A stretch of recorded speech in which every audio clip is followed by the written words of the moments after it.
Vecteur et droite en première S, l'essentiel du cours, l'essentiel de ce qu'il faut savoir. Revoyons ce que sont deux vecteurs collinéaires. La définition, c'est U et V sont collinaires s'il existe un réel K tel que V est égal à K fois U. C'est-à-dire que deux vecteurs sont collinaires si l'un est le produit de l'autre par un réel. Ce que l'on peut aussi traduire, deux vecteurs sont collinaires s'ils ont la même direction. De conséquence, la droite AB parallèle à la droite CD équivaut à vecteur AB et vecteur CD collinaires. L'autre, qui est déduite de la première, trois points sont alignés, équivaut à vecteur AB et vecteur AC sont collinaires. Voyons maintenant les vecteurs collinaires et leurs coordonnées. Voyons une propriété caractéristique, le vecteur U de coordonnées AB, vecteur V de coordonnées CD, U et V sont collinaires, équivaut à leurs coordonnées sont proportionnelles. On obtient avec les coordonnées donc un tableau de proportionnalité et on a l'égalité des produits en croix AD égale BC. Ce qui équivaut à AD moins BC est égal à 0. Il suffira donc d'effectuer un calcul sur les coordonnées pour déterminer la collinéarité et par conséquent le parallélisme et l'alignement de points. Faire de la géométrie avec les coordonnées revient donc à calculer. Un exemple, soit U et V, avec leurs coordonnées, est-ce qu'ils sont collinaires? Eh bien c'est simple, on va effectuer donc la différence des produits en croix, ici, racine de 6 fois racine de 6 moins 2 fois 3, et on se rend compte que c'est égal à 0, alors on peut dire que les vecteurs U et V sont collinaires. Vecteur directeur d'une droite. Alors on ne parlera pas d'un vecteur directeur, on va voir qu'il y en a plusieurs, et que donc plusieurs peuvent diriger une droite. Quand je dis diriger, donc, il donne la direction de la droite. Ici, deux points A et B, deux points distincts, quelconques de cette droite, ils définissent un vecteur qui a la direction de la droite. C'est donc un vecteur directeur.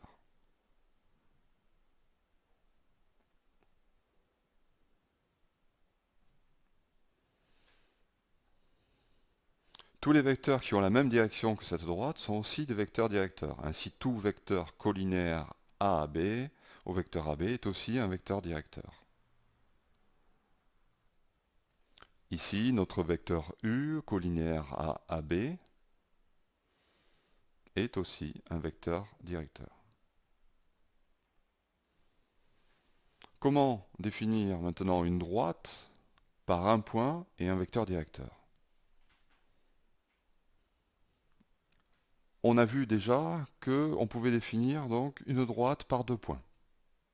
On a vu aussi que l'on pouvait définir une droite par un point, et si on avait donc son coefficient directeur, on pouvait déterminer un autre point.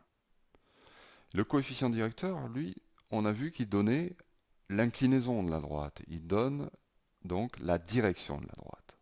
Et il y a certainement un lien avec ce vecteur directeur. Bien. Alors, prenons un point A et un vecteur U qui est un vecteur directeur de la droite D. Bien sûr, A appartient à la droite D aussi.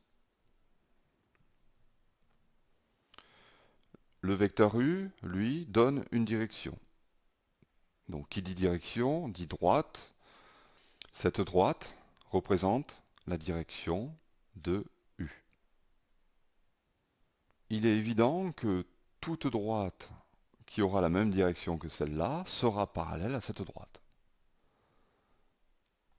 Donc, comme on veut que notre droite D ait la direction de U, donc la direction de cette droite, mais notre droite D est parallèle à cette droite. et elle passe par A. Donc c'est la droite qui est parallèle à la direction de U et qui passe par A. Ainsi, on voit qu'avec un point et un vecteur directeur, on définit une droite. Et une seule. Alors maintenant, qu'est-ce qu'on peut dire d'un point quelconque, d'une droite définie par un point et un vecteur directeur, U? Eh bien, imaginons qu'on prend un point quelconque, M, différent de A, sur la droite définie qui passe par A et qui a pour vecteur directeur U. On a donc le vecteur AM. Ce vecteur AM, il est collinéaire au vecteur U, même si on prend M de ce côté.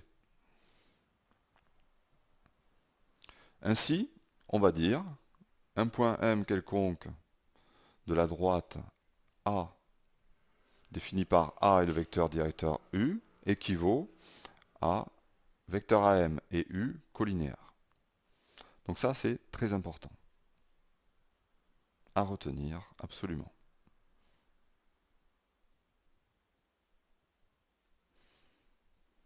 Maintenant, comme j'en ai parlé tout à l'heure, faisons le lien entre le vecteur directeur et le coefficient directeur. Tous les deux dirigent la droite.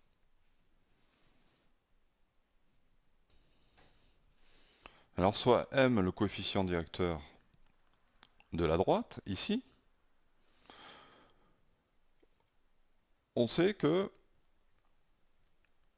à partir d'un point quelconque de la droite, on pouvait en obtenir un deuxième, un autre, sur la droite, en faisant la chose suivante, c'est-à-dire en se déplaçant de plus 1 sur l'horizontale, et ensuite de M suivant la verticale. Alors vers le haut si M est positif et vers le bas si M est négatif. Ainsi, en faisant cela, on définit un vecteur qui est en fait un vecteur directeur de la droite.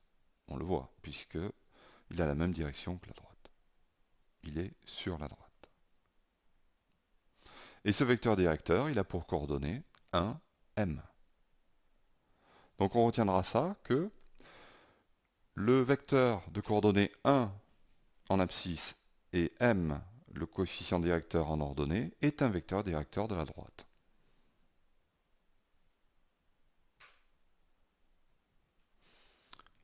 Équation cartésienne d'une droite. Donc dans le plan muni d'un repère, toute droite admet une équation du type ax plus by plus c égale 0. On a vu jusqu'à présent ce qu'on appelle les équations réduites, c'est-à-dire du style y est égal à mx plus p. Ici, on précise que a et b ne pouvant être tous les deux non nuls. Eh bien, ce type d'équation est appelé une équation cartésienne.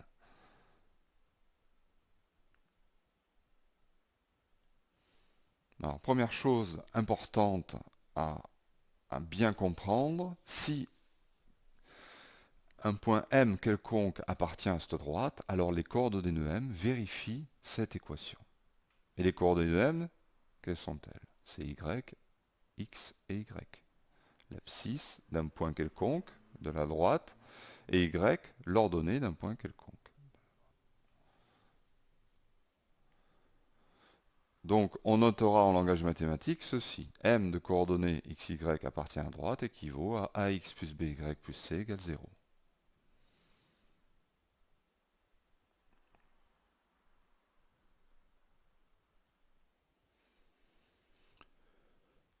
Les droites, il y en a de deux sortes, soit les droites verticales, soit les droites non verticales, ce qu'on a appelé les droites obliques, qui sont de la forme y égale mx plus p. Les droites verticales, elles, ont une équation x égale p. Pourquoi? Parce que tous les points, ici, de cette droite, ont la même abscisse, x égale p. Et ça correspond à cette équation voit bien, ici, si on fait 1 fois x plus 0y moins p égale 0, c'est bien la forme d'une équation cartésienne. Donc cette équation peut s'écrire sous la forme d'une équation cartésienne. De la même façon, pour une droite non verticale, l'équation réduite d'une droite, ici, peut s'écrire sous la forme d'une équation cartésienne. Il suffit donc de tout regrouper à gauche.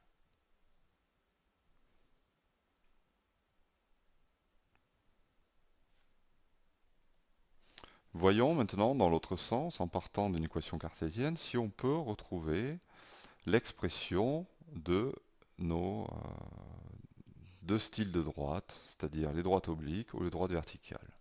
Bien, on va faire par disjonction des cas. Le cas d'abord où b est différent de 0, puis le cas où le b est égal à 0.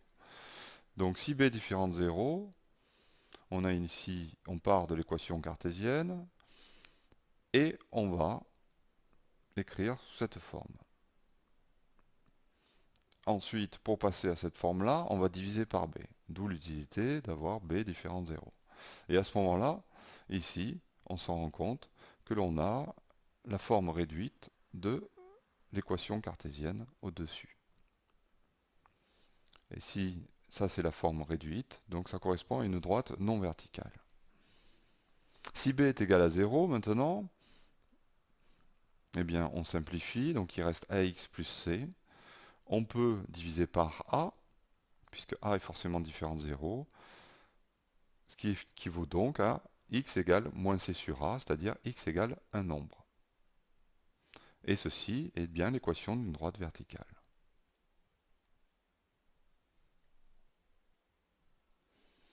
Quel lien peut-on faire entre les coefficients de l'équation cartésienne et les coordonnées du vecteur directeur? Eh bien, c'est très simple. Ici, l'équation cartésienne, ax plus by plus c égale 0, avec a et b ne pouvant être tous les deux non nuls.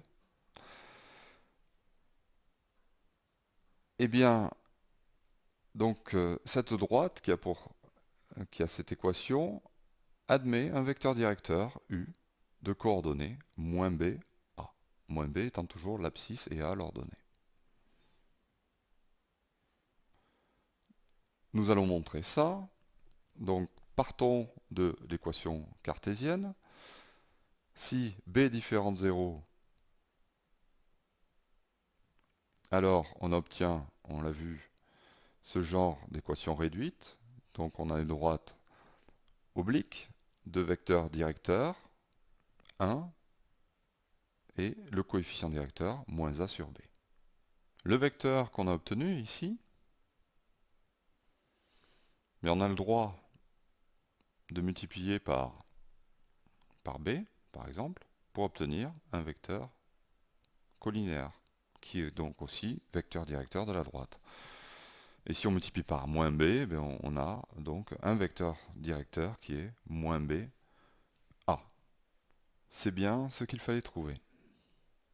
De la même façon, si b est égal à 0, cette fois-ci, on obtient x est égal à ceci.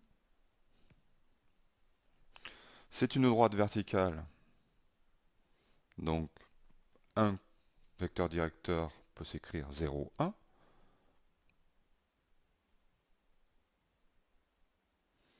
En multipliant par a, on obtient un vecteur collinéaire qui est 0a. Et donc c'est bien moins ba, puisque b est égal à 0. Voyons la décomposition d'un vecteur.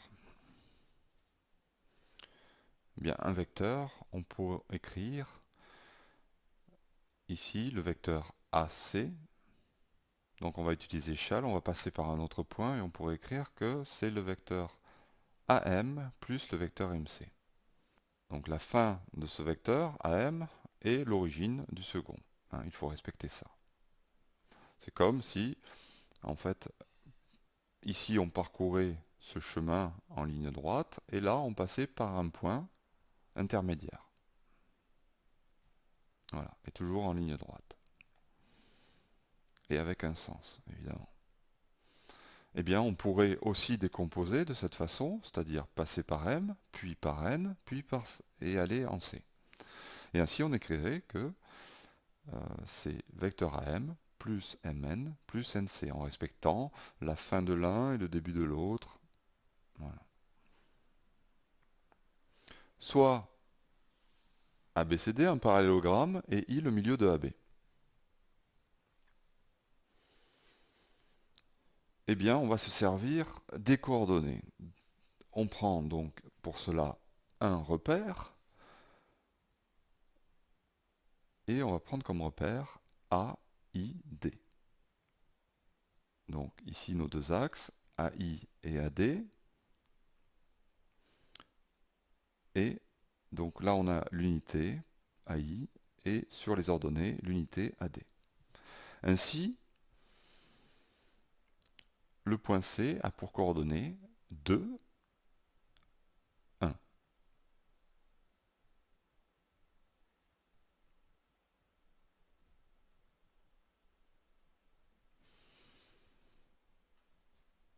En effet, le vecteur AB ici est égal à 2 fois le vecteur AI, et le vecteur BC est égal au vecteur AD. Ainsi, si on écrit le vecteur AC étant égal à AB plus BC, un qui a la direction de l'axe des abscisses, et l'autre qui a la direction de l'axe des ordonnées, donc AB plus BC, on obtient ceci en remplaçant AB par 2AI et BC par AD. On obtient donc ces deux vecteurs AI plus un vecteur AD. On retrouve ici l'abscisse du point C et ici l'ordonnée du point C. Et on voit donc dans le repère A, AI, AD, on a les coordonnées du vecteur origine du repère point C, AC, qui a les mêmes coordonnées que le point C.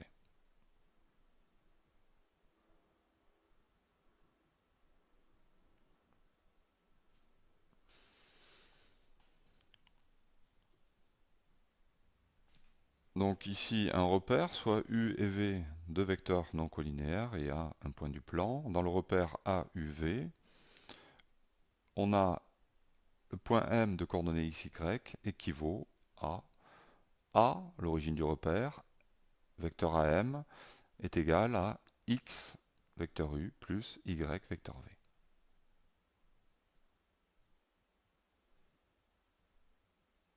Ainsi, les coordonnées du point M sont les coordonnées du vecteur AM dans ce repère.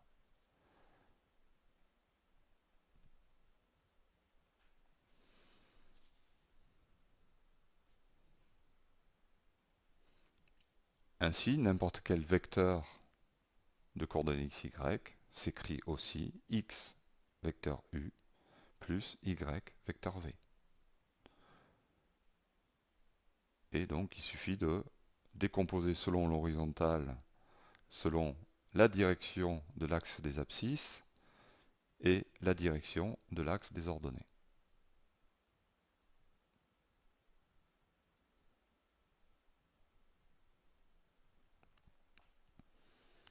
Voilà terminé l'essentiel de ce qu'il faut savoir sur les vecteurs et les droites en première S. Rendez-vous à la vidéo sur les exercices, les méthodes et la rédaction.